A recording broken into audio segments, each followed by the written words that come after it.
이번 시간에는 여러분이 가지고 있는 교재 7장과 8장에 있는 내용을 통합해서 하나의 강의 자료를 만들어서 제가 진행하도록 하겠습니다.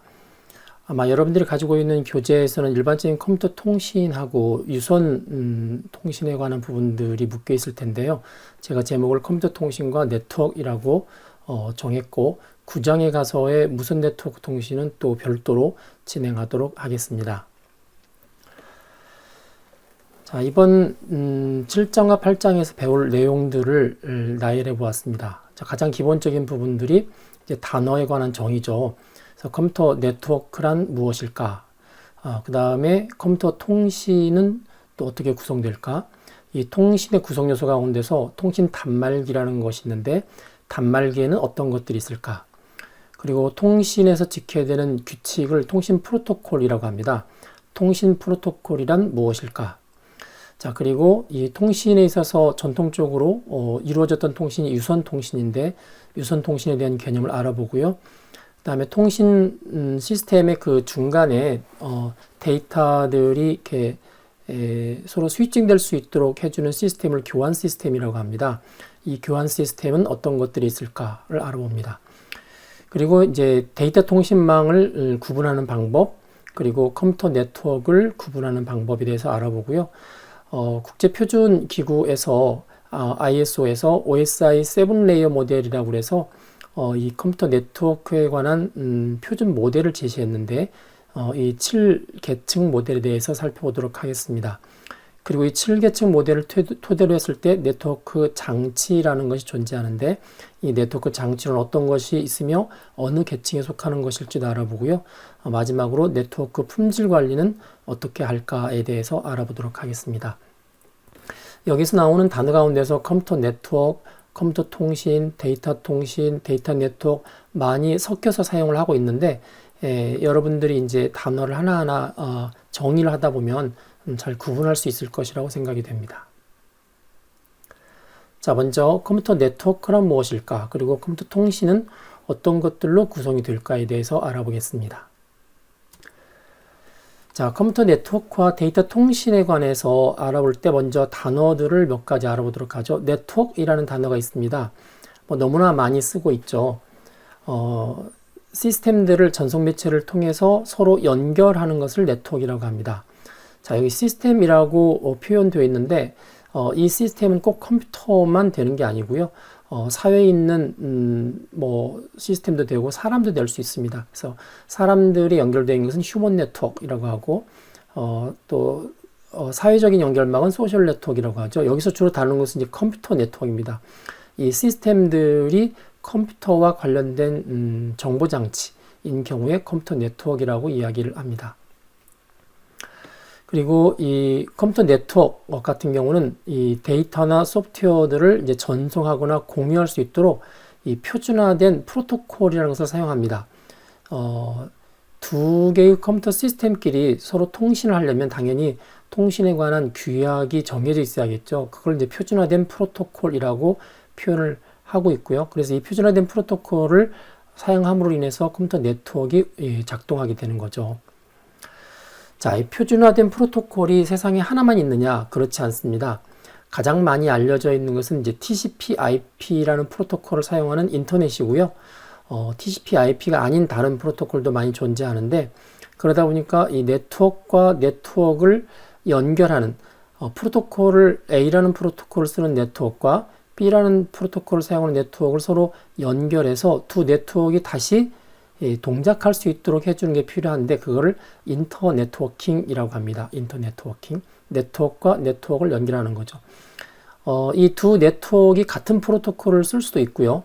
또 다른 프로토콜을 쓸 수도 있는데 보통 중간에 있어서 서로 상이한 네트워크, A라는 네트워크와 B라는 네트워크가 서로 다른 프로토콜을 쓰고 있어서 독립된 네트워크인데 중간에 연결하는 게 필요하겠다. 그런 경우에 주로 이 게이트웨이 같은 네트워크 장비를 사용해서 인터넷 네트워크 시스템을 구축을 하게 됩니다.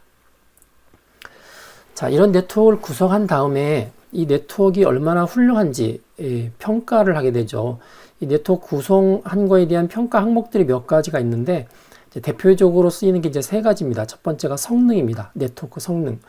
아무래도 네트워크는 두 개의 시스템 사이에 이제 뒤에서 나오는 단어로 표현하면 뭐 노드라고도 표현하기도 하고 호스트라고 표현하기도 하고 또 서버라고 표현도 합니다. 그래서 두 개의 시스템 사이에 얼마나 빨리 전송을 할 수 있느냐, 일정한 데이터를 보낼 때 빨리 전송할 수 있으면 좋고요. 또 어떤 이유 때문에 지연이 되더라도 그런 지연을 최소화할 수 있으면 좋겠다. 이게 바로 이제 성능이죠. 네트워크 성능을 좋게 하는 게 이제 필요하다는 이야기죠. 자, 두 번째는 신뢰성입니다. 데이터가 가기는 갔는데 틀린 데이터가 갔어요. 그래서 오류가 난 데이터가 가는 거죠. 데이터가 일부가 누락되거나 아니면 데이터가 1인데 0으로 바뀌어 있거나 아니면 쓸데없는 데이터가 더 들어가 있거나 이런 데이터의 오류가 제거된 상태, 정확히 표현하면 데이터의 오류가 없는 상태의 네트워크가 바로 좋은 네트워크이죠. 신뢰성이 뛰어난 그런 네트워크라고 볼 수 있겠습니다. 자, 세 번째는 시큐리티 보안인데요. 자, 빨리 전송도 되고 있고 신뢰성도 좋은데 세 번째가 이제 보안 문제입니다. 이 보안 문제는 뭐냐면 두 개의 시스템, 두 개의 노드 사이에서 데이터 통신을 하는데 제3자가 들어와서 데이터 통신되고 있는 그 데이터를 접근하는 거죠. 권한이 없는 자에 의한 불법 접근을 이제 허용하지 않아야 된다라는 거고요. 이제 권한이 없는 자가 들어와서 어떻게 하나요? 주로 데이터를 유출해 가기도 하고 어떤 경우는 데이터를 변조하기도 합니다. 그래서 데이터의 불법 유출과 데이터의 불법 변조를 방지할 수 있는 또 그런 능력을 네트워크가 가지고 있어야만 좋은 네트워크이다라고 평가할 수가 있습니다. 자, 이번에는 보다 근본적인 요소를 알아보도록 하겠습니다. 이런 컴퓨터 통신할 때, 이런 네트워크를 구성할 때의 구성 요소로서는 주로 어떤 명칭들이 사용되고 있는지 좀 살펴보도록 하겠습니다. 데이터 통신, 컴퓨터 통신, 네트워크 통신 등등은 유사하게 많이 사용되고 있지만 거기에서 사용하고 있는 이런 구성 요소 단어들은 거의 비슷합니다.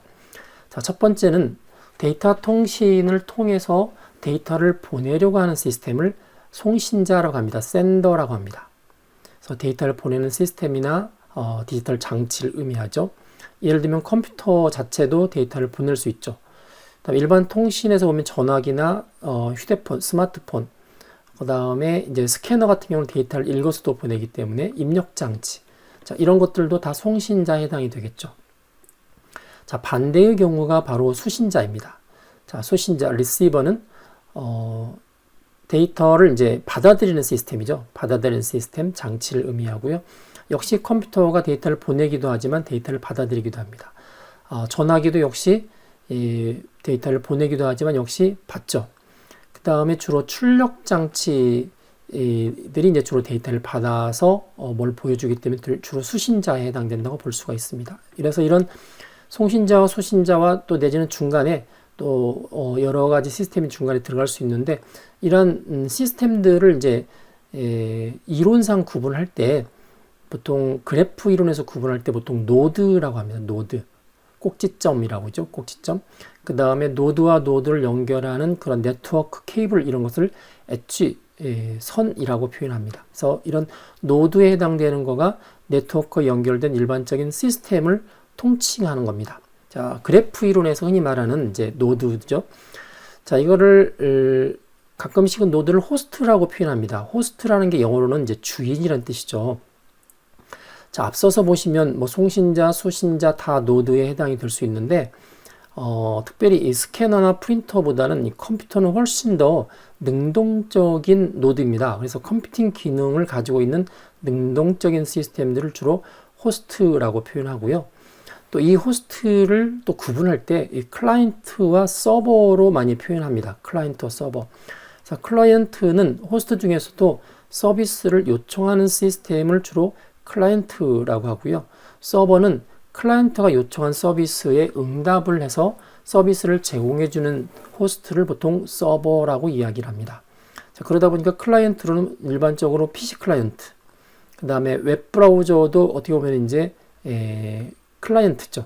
어떤 웹 서버한테 홈페이지 주소를 줘서 요청을 하는 거기 때문에 웹브라우저도 이제 클라이언트로 볼 수 있고요. 클라이언트 소프트웨어죠. 이 경우는 웹브라우저를 끼고 있는 PC가 이제 PC 클라이언트가 되는 거죠. 반대로 서버는 이메일을 지원해주는 서버를 이메일 서버, 그 다음에 파일을 공유할 수 있도록 해주는 게 FTP 서버, 파일 서버라고 하기도 하고요. 파일 트랜스퍼 프로토콜의 약자인데 FTP 서버라고 하기도 합니다. 원격에서 접속해서 명령을 처리할 수 있도록 하는 게 이제 텔넷이라는 서버도 있고요. 앞서 이야기했던 웹브라우저를 통해서 웹 서비스를 해주는 것을 이제 웹 서버 이렇게 부릅니다. 그래서 이런 노드나 호스트나 뭐 클라이언트나 서버나 사실은 다 시스템이죠. 이 시스템이고 이 시스템들이 연결되어 있는 게 바로 컴퓨터 네트워크이고 컴퓨터 네트워크를 통해서 서로 데이터를 주고받는 게 컴퓨터 통신이고 그 컴퓨터 통신을 통해서 데이터가 오가는 것을 데이터 통신이다. 이렇게 어느 지점에 초점을 두느냐에 따라서 다양한 명칭으로 불려집니다. 자, 컴퓨터 통신의 구성 요소가 이것만 있지는 않고요. 더 있습니다. 자, 메시지입니다. 메시지.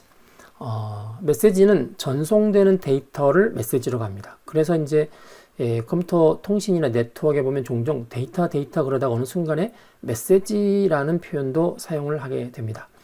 이 데이터 가운데서 말 그대로 이제 텍스트 데이터도 있고요.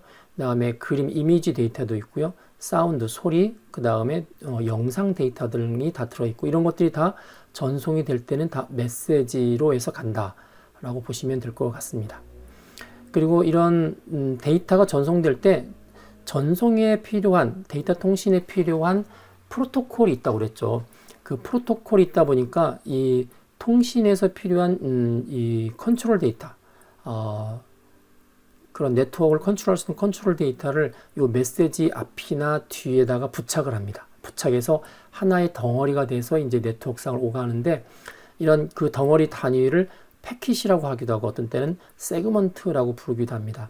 나중에 여러분들이 이제 네트워크 그 전체적인 모델 가운데 가다 보면은 앞서 목차에서 잠깐 설명했지만 국제표준화기구 ISO에서 만든 OSI 7레이어라는 게 있습니다. 그 중에서 이 네트워크 계층이 이제 3계층이고 전송 계층, 트랜스포트 계층이 4계층인데 이 3계층에서 이 데이터들이 오갈 때 앞뒤에 이 제어용 데이터를 붙여 있는 덩어리를 패킷이라고 합니다. 그래서 네트워크 계층에서는 패킷들이 오가고 그 패킷 안에 보면은 메시지가 있는 거죠. 메시지라는 게 바로 이제 데이터고요. 전송 계층에서는 역시 이거를 세그먼트라고 부릅니다. 세그먼트인데 역시 세그먼트도 메시지 앞뒤에 전송 계층에서 필요한 여러 가지 컨트롤 데이터가 이렇게 부착되어 있는 덩어리다. 이제 그렇게 보시면 될 것 같습니다. 자, 서비스라는 표현이 있습니다. 인터넷 서비스, 텔레 서비스, 무슨 서비스, 앞에서 나왔던 이메일 서비스. 자, 이런 서비스는 보통 상위 시스템에서 하위 시스템에 어떤 일을 시키죠. 요구가 발생을 하면 하위 시스템이 상위 시스템한테 이렇게 이제 제공하는 인터페이스를 보통 서비스라고 합니다. 보통은 이제 수직적으로 상위 시스템이라고 표현하는데 어떻게 보면은 이제 상위 시스템이 보통 클라이언트에 해당되고 하위 시스템이 서버에 해당되는 경우도 있습니다. 그래서 이렇게 서비스를 제공해 줄 때 그 서비스를 제공해 주는 그것 자체가 이 상위 시스템과 하위 시스템 사이에서 이렇게 통신이 이루어질 수 있도록 이렇게 일종의 인터페이스를 제공해 주는데 그 인터페이스 자체를 제공해 주는 것을 서비스를 제공해 준다라고 표현을 합니다. 자, 인터페이스라는 게 있는데요. 이 서비스에 비해서는 조금 더 포괄적인 개념이죠. 서비스도 인터페이스의 한 일종이긴 하지만 주로 상하 시스템 가운데서 이루어지는 인터페이스를 말하는데 일반적인 인터페이스는 동등한 두 개의 시스템을 연결하기 위해서 표준화된 접근 방법, 자, 이렇게 보통 정의를 합니다. 그래서 표준화된 접근 방법은 논리적으로나 물리적으로나 어떤 규격들이 표준화되어 있어야만 두 개의 시스템이 서로 연결했을 때 접근이 가능하죠. 그래서 이제 그런 두 개의 시스템이 연결될 때의 규격 표준화된 걸 인터페이스라고 이야기를 하는데 앞에서 이야기했던 뭐 상하 시스템에도 인터페이스가 존재하고요. 또 동등한 시스템 간에도 인터페이스가 존재합니다. 아마 2장에서 봤던 것 같은데 입출력 시스템에 관한 이야기를 했을 때 컴퓨터 본체하고 뭐 키보드라든지 프린터라든지 사이에도 인터페이스가 존재한다고 그랬죠. 그 인터페이스에 관한 부분들도 역시 같은 용어를 이제 사용을 하고 있습니다. 지난번에 보긴 했었지만 입출력 장치와의 연결에 대한 부분을 한번 다시 보도록 하겠습니다. 자, 이런 부분들이죠. 예를 들어서 이것도 이제 인터페이스를 구현해주는 이제 케이블입니다. 시리얼 포트죠. 이쪽에 9핀, 그 다음에 이쪽에 25개의 핀으로 되어 있는 시리얼 포트죠. 데이터를 순차적으로 보내주는 거죠. 요게 이제 순놈이고 요게 앞놈이고, 그래서 이렇게 시리얼 포트로 되어 있는 마우스를 이렇게 꼽아서 이제 쓰게 되는 거죠. 이런 게 이제 컴퓨터 본체에 있으면 컴퓨터 본체와 이 마우스의 인터페이스를 이렇게 포트를 가지고 이제 제공을 해줍니다. 자, IBM PS2 포트죠. 이런 것처럼 마우스하고 키보드를 역시 여기 보시면 6개의 핀으로 연결한 인터페이스고요. 그 다음에 USB 4.0 뭐 보시면 A 타입, B 타입, C 타입, 여기 이제 여기가 위아래가 대칭으로 둥근 게 C 타입이라고 그랬죠. 그 다음에 디스플레이 하는 데 있어서 보시면 이제 일반적인 이제 디스플레이 포트 DP라고 하는데, 이게 이제 정상적인 디스플레이 포트고, 이걸 작게 만든 게 미니 디스플레이 포트라고 그러죠. 영상하고 음성을 예를 들면 주로 모니터와 컴퓨터 본체 사이의 인터페이스로 제공할 때 많이 쓰고 있는 이제 이런 케이블 인터페이스입니다. 자, 여기는 일반적인 VJ 보통 D서브라고 하는데, D서브하고 미니 DP하고가 이렇게 변환되는 케이블을 나타내고 있고요. 또 이런 경우는 이제 HDMI죠. HDMI. 여기는 DVI. 이게 다 인터페이스를 제공해주기 위한 케이블로 보시면 될 것 같습니다. DVI 종류도 이렇게 나와 있었고요. 그 다음에 최근에 이제 썬더볼트라는 이제 이런 케이블도 역시 여기 C 타입의 인터페이스를 제공을 해주고 있죠. 그래서 이런 케이블들이나 이런 포트들은 다 이런 규격들이 정해져 있습니다. 그래서 인터페이스 규격이 표준화되어 있기 때문에 그거에 의해서 컴퓨터 시스템과 주변 장치 내지는 컴퓨터와 컴퓨터 사이에 통신이 이루어집니다. 자, 이번에는 컴퓨터 통신의 구성 요소의 나머지 부분인데요. 이제 전송 매체입니다. 트랜스미션 미디엄 또는 미디어라고 이야기하는데요. 두 장치, 뭐 아까 송신자와 수신자, 샌더하고 리시버 사이에 연결해주는 이제 연결해주는 중간 물체죠. 그래서 이 데이터가 전송하기 위해서 타고 가는 이제 중간 물체인데, 우리가 흔히 말하는 이제 케이블입니다. 케이블. 유선 전송 매체로서 우리가 흔히 말하는 전선, 또 내지는 동축 케이블, 또 광섬유 케이블 등이고요. 자, 이런 것들은 이제 선이 있는 거고요. 무선은 이제 전파가 이 무선 매체를 이용하는데, 공기라든지 어떤 경우는 물, 뭐 이런 것들을 이용해서 전파들이 이렇게 무선으로 가게 되는 거죠. 그래서 유선일 때의 전송 매체하고 무선일 때의 전송 매체가 다른데, 다 이런 것을 다 전송 매체라고 하고요. 이 전송 매체를 통해서 데이터가 두 장치 사이에, 두 노드와 두 시스템 사이에 전송이 되게 됩니다.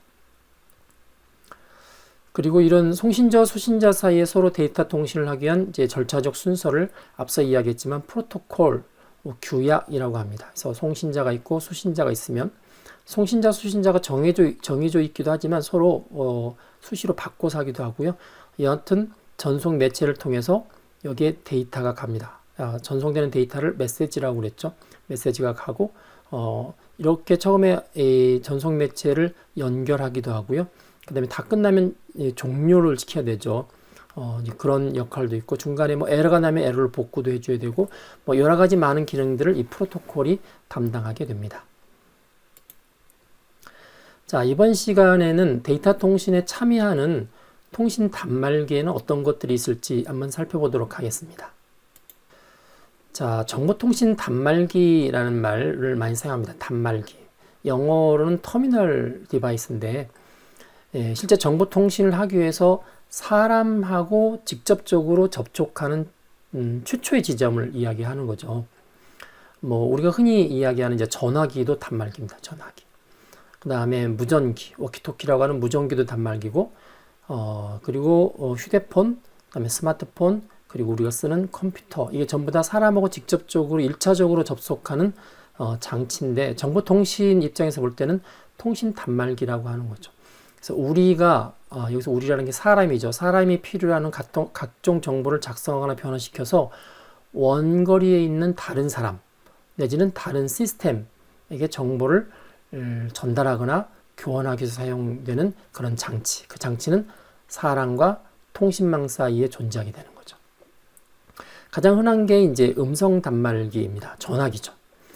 여기 그림에 보시는 것처럼 이쪽이 이제 마이크의 원리고요. 이쪽이 스피커의 원리죠. 전화기에는 마이크와 스피커가 다 들어있죠. 그래서 어떤 소리가 나면 주로 사람의 음성을 통해서 소리가 나겠죠. 그러면 여기 이제 떨림판에 의해서 여기 뒤에 있는 코일에 흐르는 전류의 양이 바뀌면서 이제 이런 부분들이 그대로 전기적 신호로 전달이 되고 또 그 전기적 신호에 전달된 거에 의해서 진동판이 흐르는 전력량에 의해서 떨리는 정도가 바뀌게 되니까 결국 이쪽에 있는 소리 에너지가 전기 에너지로 바뀐 다음에 다시 소리 에너지로 바뀌는 형태가 되는 거죠. 이 사이에 이제 데이터 통신이 이루어지고 특별히 이런 경우는 이제 음성 통신이 이루어지죠. 그래서 음성 전송의 원리 이렇게 이야기했고 이 경우에 단말기는 이제 전화기, 송화기, 전화기, 수화기 그렇게 볼 수가 있겠습니다. 자, 음성 인식을 하는 부분들은 지금처럼 어떻게 보면은 그냥 소리가 들어가서 저쪽에 소리로 이해가 되는 이전에 전화기처럼 뭐 그렇게 되는 경우가 있긴 하지만 요즘 이제 컴퓨터에서는 이제 고도의 마이크를 통해서 고도의 음성 인식을 하게 됩니다. 대신에 이제 컴퓨터들이 고도의 음성 인식을 하게 되면 그 음성 인식된 걸 가지고 다시 저쪽에 전송해서 다시 스피커를 통해서 사람의 음성으로 나올 수도 있고요. 중간에 언어를 바꾸기도 하죠. 한글로 들어갔던 음성을 중간에 영어로 바꿔서 저쪽에 영어로 들려주기도 하죠. 자, 이런 게 보통 이제 음성 인식 기술인데, 예를 들면 뭐, 그 인공지능 스피커 같은 경우가 주로 이런 음성 인식 기술을 가지고 있고, 그 다음에 스마트폰에 있는, 뭐, 쉬리라든지, 이 빅스비라든지 이런 것들도 다 음성 인식 기술에 의해서 만들어진 단말기의 요소라고 볼 수가 있습니다. 이렇게 음성 인식을 해서, 이전에 전화기 같은 경우는 그냥 음성 인식할 필요 없이 소리 자체가 쭉 저쪽으로 건너갔는데 이제 컴퓨터가 정보통신 단말기로 사용될 때는 음성을 인식하는 기술들이 이제 부과가 되기 시작했죠. 그래서 음성 인식을 하게 되려면 훈련 과정이 필요합니다. 그래서 계속적인 음성이 어떤 건지를 계속 트레이닝 시키는 게 필요하고요. 이제 그런 부분이 들어가긴 하지만 트레이닝이 충분히 된 다음엔 이제 사람의 음성으로만 컴퓨터가 동작하기 때문에 키보드를 통해서 입력한다든지 뭐 이런 손발 사용에 이제 제한이 없고요. 그리고 키보드 입력하는 것보다 훨씬 더 빨리 고속 입력이 가능하다는 그런 장점을 가지고 있습니다. 자, 이런 음성 인식 기술은 크게 이제 세 가지 주로 요소로서 구성이 되어 있습니다. 첫 번째는 말 그대로 진짜 음성을 인식하는 스피치 레코그니션. 그래서 내가 무슨 말을 했는지 아날로그 음성 신호로 말하는 거를 컴퓨터가 텍스트 기반으로 바꿔주는 거죠. 그래서 이제 이거를 보통 이제 스피치 투 텍스트라고 표현하고요. 그래서 반대의 경우가 있습니다. 음성 합성이 있습니다. 스피치 신서시스라고 해서 텍스트로 된 것을 그대로 사람이 알 수 있는 음성으로 바꿔주는 게 텍스트 투 스피치 TTS라는 게 있습니다. 그래서 구글 같은 데 보면은 TTS 서비스들을 하고 있죠. 그래서 TTS 서비스를 여러분 인식을 설치한 다음에 거기에 뭐 영어나 한글을 텍스트로 주면 걔가 소리를 내서 이렇게 들려주게 됩니다.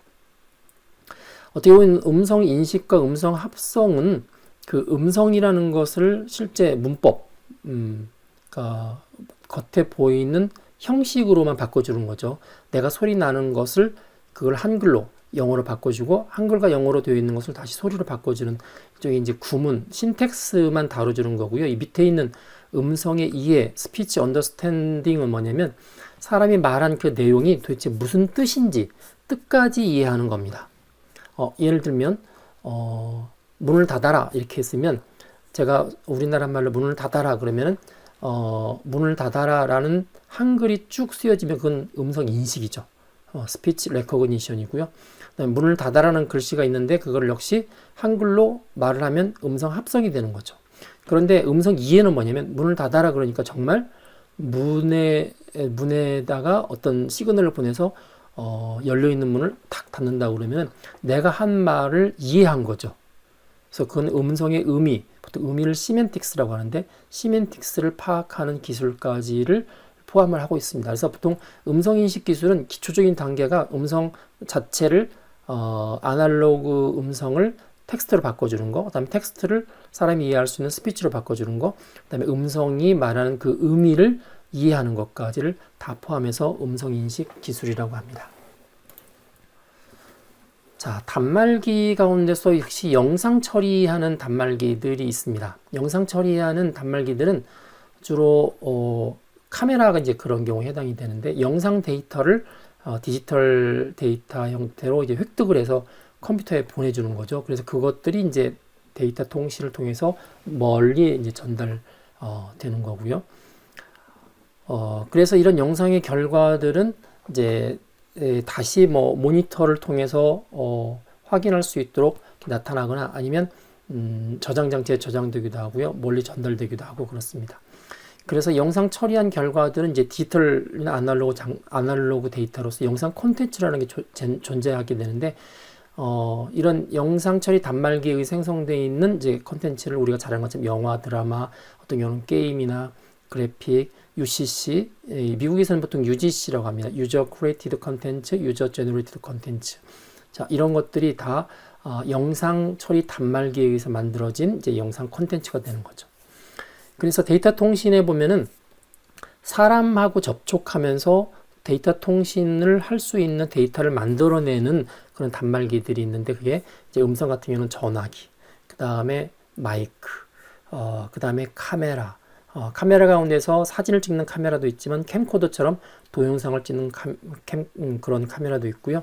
그 다음에 사람이 손으로 해서 만든 뭐 그래픽 컨텐츠, 그 다음에 게임, 뭐 UCC 이런 것들도 전부 다 영상 콘텐츠에 해당되는데 이런 것들을 만드는 것들을 크게 보면 데이터 통신에 있어서 단말기를 통해서 생성된 데이터다. 이제 그렇게 볼 수가 있습니다.